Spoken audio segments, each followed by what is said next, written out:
24 గంటల్లోగా దేవాదుల ప్రాజెక్టులో భాగమైన Devannapeta pump house నుంచి నీరు విడుదల చేయాలని మాజీ మంత్రి ఎర్రబెల్లి దయాకర్ రావు డిమాండ్ చేశారు.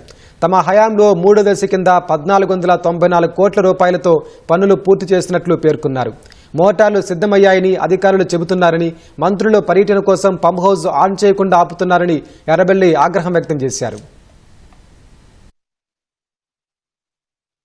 దేశం నుంచి నిపుణులు వచ్చారు. వాళ్ళ నిపుణులతో కూడా నేను మాట్లాడాను. మోటార్లు చిన్న చిన్న ప్రాబ్లమ్స్ ఉన్నాయి, పూర్తి చేశాం. ఇవాళ రాత్రికి నీళ్లు రిలీజ్ చేయొచ్చు, 2 మోటార్లు స్టార్ట్ చేసుకోవచ్చు అనేది ఆ నిపుణులు కూడా చెప్పారు. కానీ మళ్ళా ఏదో మంత్రుల ప్రోగ్రాం కోసం దేనికోసం ఒక 4-5 రోజులు ఆపే పరిస్థితి ఉన్నది. దయచేసి ఇప్పటికే పంటలు ఎండిపోయినాయి, ఘోరమైన పరిస్థితి 80% ఎండిపోయినాయి. దాని నష్టపరిహారం కూడా ఇవ్వాలని మేము డిమాండ్ చేస్తున్నాం 25,000. కానీ ఒక 20% అన్న రైతులకు లాభం జరుగుతుంది. మా దగ్గరనైతే దేవుడు కొడకన్నా పాలకుర్తి ఘోరైన పరిస్థితి ఉన్నది. జనగం కాన్స్టిట్యూషన్ అట్టే ఉన్నది, గన్పూర్ కాన్స్టిట్యూషన్ అట్టే ఉన్నది. ఇంజనీరింగ్ ట్రయల్ రన్ చేశారు, వాటర్ పోస్తున్నది. మరి ఇంకా కావాలని ఆపుతున్నారు. 24 hours నీళ్లు వదిలిపెట్టకపోతే జిల్లా వ్యాప్తంగా ధర్నాలు, నిరసన వెళ్తాం, ఆగమాగం చేసి ఏర్పాటు చేస్తున్నాం. రైతులందరూ కూడా ఏకంగా వచ్చిందిగా నేను విజ్ఞప్తిస్తున్నాను.